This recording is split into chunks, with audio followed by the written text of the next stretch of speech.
Hello friends, എല്ലാവർക്കും സ്വാഗതം പുതിയ വീഡിയോയിലേക്ക്. മാവ് അരച്ച ഉടനെ തന്നെ തയ്യാറാക്കാൻ പറ്റുന്ന നല്ല ക്രിസ്പിയും ടേസ്റ്റിയും ആയിട്ടുള്ള പൊട്ടറ്റോ ദോശയാണ് ഞാൻ ഇന്നിവിടെ ഉണ്ടാക്കാൻ പോകുന്നത്. വീഡിയോ കണ്ടിട്ട് ഇഷ്ടപ്പെടുവാണെങ്കിൽ ലൈക്ക് ചെയ്യുക, ഷെയർ ചെയ്യുക, കമൻറ്റ് ചെയ്യുക, ചാനൽ സബ്സ്ക്രൈബ് ചെയ്യാനും മറക്കരുത്. പിന്നെ ഫേസ്ബുക്കിലൂടെയാണ് വീഡിയോ കാണുന്നതെങ്കിൽ പേജ് ഫോളോ കൂടി ചെയ്യണേ. അപ്പോൾ നമുക്ക് നേരെ വീഡിയോയിലോട്ട് പോവാം. ദോശ ഉണ്ടാക്കാൻ വേണ്ടിയിട്ട് ഞാനിവിടെ ഈ ഒരു ഗ്ലാസ്സിൽ 2 ഗ്ലാസ് വറുത്ത അരിപ്പൊടിയാണ് എടുത്തിട്ടുള്ളത്.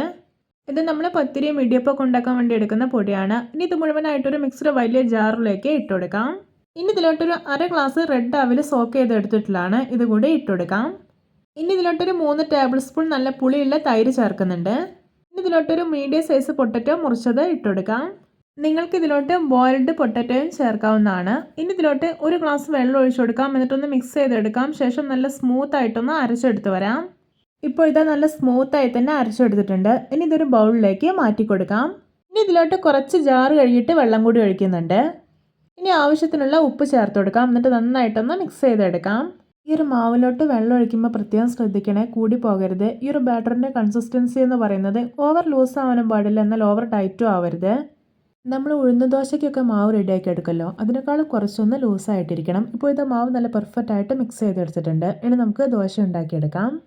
അതിനായിട്ട് ഞാനിവിടെ ഒരു ദോശത്തവ നന്നായിട്ട് ചൂടാക്കി എടുത്തിട്ടുണ്ട്. ഇനി ഒരു തവി മാവ് ഒഴിച്ചു കൊടുക്കാം. എന്നിട്ടൊന്ന് പരത്തി കൊടുക്കാം. ഇപ്പോഴത്തെ ദോശ നല്ലപോലെ ഡ്രൈ ആയി വരാൻ തുടങ്ങിയിട്ടുണ്ട്. ഇനി ഇതിൻ്റെ മേലേക്ക് കുറച്ച് ഓയിൽ സ്പ്രെഡ് ചെയ്ത് കൊടുക്കാം. ഇപ്പോഴത്തെ നമ്മുടെ പൊട്ടറ്റോ ദോശ നന്നായിട്ട് മൊരിഞ്ഞ് നല്ല പെർഫെക്റ്റ് ആയിട്ട് റെഡി ആയിട്ടുണ്ട്. ഇതിനി തവയിൽ നിന്ന് എടുത്തു മാറ്റാവുന്നതാണ്. ഇതുപോലെ നമുക്ക് മറ്റുള്ള എല്ലാ ദോശയും ഉണ്ടാക്കിയെടുക്കാം. അപ്പോൾ നമ്മുടെയൊക്കെ വീട്ടിൽ എപ്പോഴും ഉണ്ടാകുന്ന വളരെ കുറഞ്ഞ ഇൻഗ്രീഡിയൻസ് ഉപയോഗിച്ചിട്ട് ഇൻസ്റ്റൻ്റ് ആയിട്ട് ഉണ്ടാക്കിയെടുക്കാൻ പറ്റുന്ന നല്ല ടേസ്റ്റി ആയിട്ടുള്ള പൊട്ടറ്റോ ദോശ റെസിപ്പിയാണിത്. എല്ലാവരും ഇതുപോലെ ഒന്ന് ഉണ്ടാക്കി നോക്കണേ. ഇപ്പോഴത്തെ രണ്ടാമത്തെ പൊട്ടറ്റോ ദോശയും അടിപൊളിയായി തന്നെ റെഡി ആക്കിയിട്ടുണ്ട്. ഇതും തവയിൽ നിന്ന് എടുത്തു മാറ്റാം.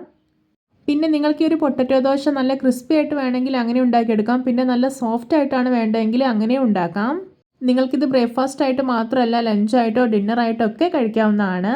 പിന്നെ എനിക്ക് ഏറ്റവും കൂടുതൽ ഈ ഒരു ദോശ കഴിക്കാൻ ഇഷ്ടം റെഡ് ചില്ലി കോക്കനട്ട് ചട്നിക്കൊപ്പമാണ്. സൂപ്പർ ടേസ്റ്റിയാണ്. അപ്പോൾ എല്ലാവർക്കും എൻ്റെ variety and tasty potato dosa recipe ഇഷ്ടപ്പെട്ടെന്ന് വിചാരിക്കുന്നു. ഇഷ്ടപ്പെട്ടാൽ സപ്പോർട്ട് ചെയ്യാൻ മറക്കരുത്. അപ്പോൾ ഇതുപോലെയുള്ള വെറൈറ്റി വീഡിയോകളായി നമുക്ക് വീണ്ടും കണ്ടുമുട്ടാം. Okay, bye bye.